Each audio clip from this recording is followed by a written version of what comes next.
What makes Everest so instructive isn't the extremity of the environment, it's how familiar the decision dynamics are.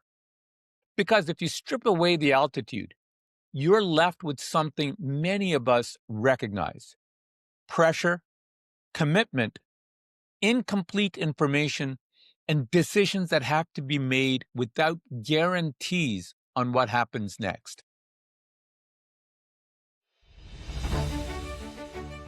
You're listening to The Uncertainty Edge, the show about the art and science of moving forward when the path isn't clear. I'm your host, Sam Sivarajan. Each episode, I sit down with leaders, advisors, and thinkers to explore how they navigate uncertainty, make better decisions, and stay focused in a world that rarely cooperates. Together, we'll look for the clarity hidden inside uncertainty.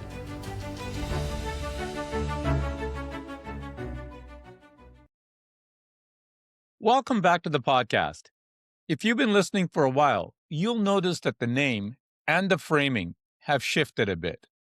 This show has been around for more than 2 years. During that time, I've had conversations with financial advisors, business leaders, and subject matter experts about how forward-thinking leaders got their business future ready. What's changed for me isn't who I've been talking to. It's what's become impossible to ignore underneath those conversations.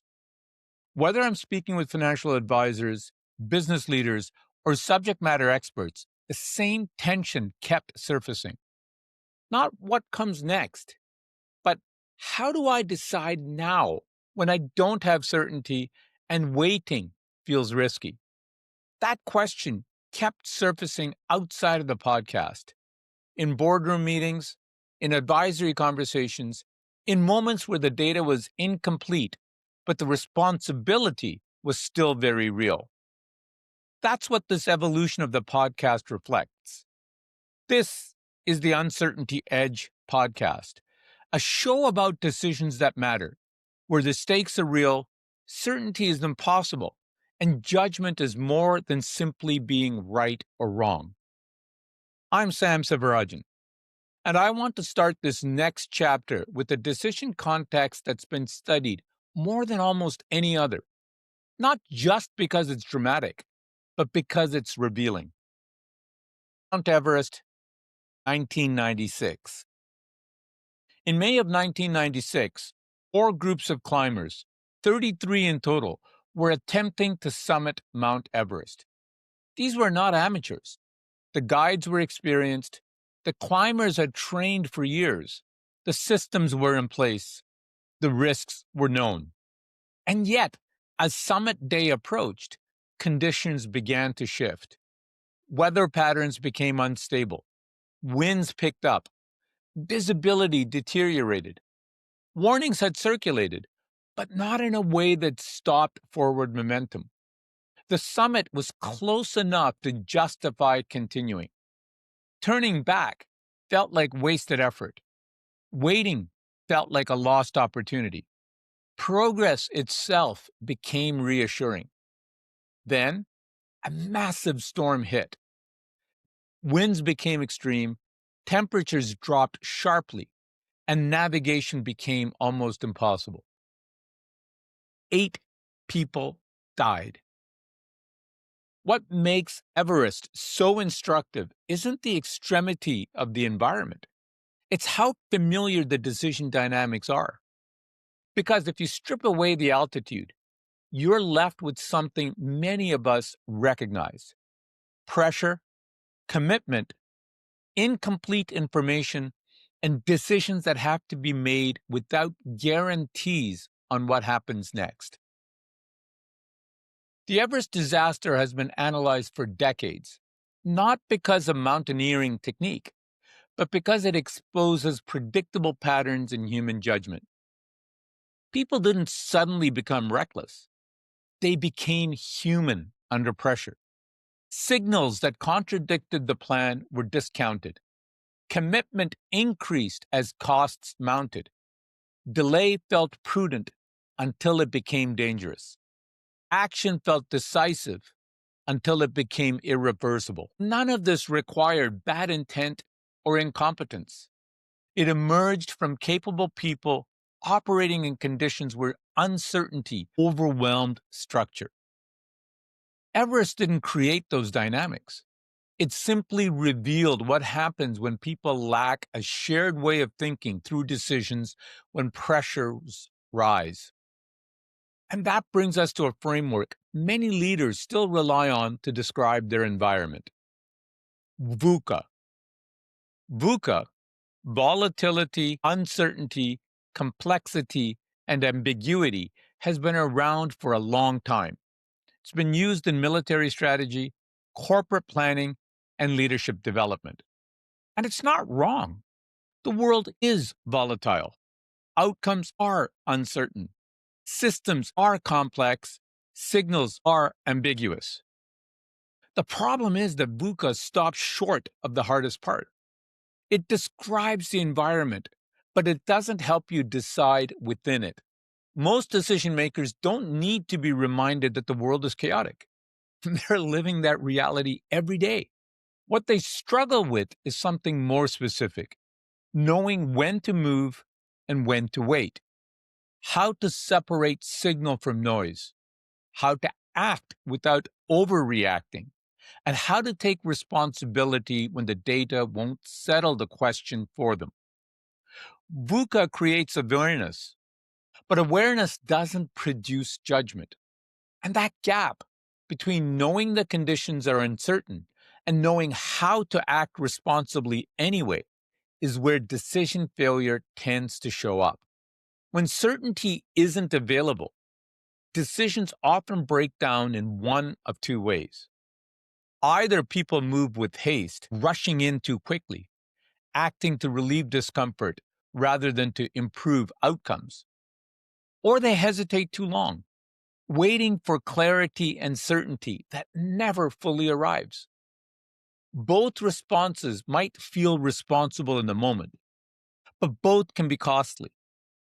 On Everest, some climbers continued upward because stopping felt like failure. Others delayed key calls because turning back felt premature. The issue wasn't a lack of information. It was the absence of a deliberate way to pace judgment under pressure. That's the problem space I've spent much of my career working in. Not prediction, not strategy decks, but how people actually decide when the stakes are real and certainty isn't an option. That's where my EDGE framework comes in. Not as a model you're meant to follow mechanically, and not as a promise of better outcomes. It's better understood as a rhythm, a way of slowing thinking down without stopping action.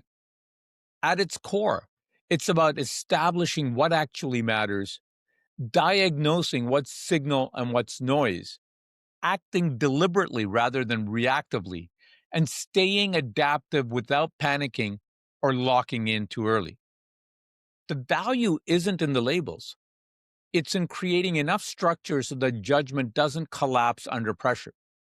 It's the kind of structure that was missing on Everest. Not because people didn't care, but because the environment overwhelmed their ability to think clearly together. The environments many of us operate in today may not be physically extreme, like Everest, but they share the same underlying features. Markets move quickly, expectations shift, information arrives unevenly, decisions cascade, but accountability remains real.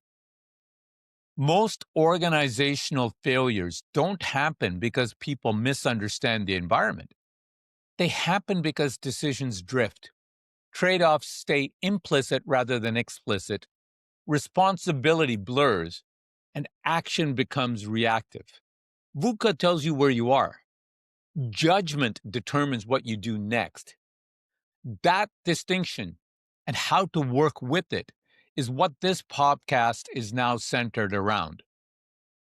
This isn't a new podcast. It's a sharper one. Going forward, every episode, whether it's a solo conversation like this or an interview, We'll focus on real decision moments. We'll talk about uncertainty openly. We'll surface trade offs rather than hide behind them. And we will look closely at how judgment actually gets exercised when there are no guarantees. Not success stories, not predictions, and not generic leadership advice. This podcast is focused on just decisions that are made under pressure and what we can learn from them. Here's the thought I want to leave you with. Uncertainty isn't a problem to eliminate. It's a condition to act within. Everest shows us what happens when pressure, proximity, and commitment override judgment. VUCA names the environment, but judgment, practiced deliberately, is what shapes outcomes. That's what this podcast exists to explore. If this way of thinking resonates, you can subscribe to the Uncertainty Edge on Substack, where I share a bi-weekly newsletter that has decision briefings and frameworks that sit behind these conversations. Full episodes are also available wherever you get your podcasts and also on YouTube. Thanks for being here, whether you've been listening for 2 years or this is your first episode. Until next time, clarity isn't found in calm. It's practiced under pressure. This is the Uncertainty Edge podcast. Thanks for listening to this episode of the Uncertainty Edge. If today's conversation sparked something, subscribe to the podcast so you don't miss an episode. You'll get practical tools, deeper insights, and new episodes every other Tuesday. Please leave a review wherever you get your podcasts. And you can also subscribe to the newsletter at theuncertaintyedge.com.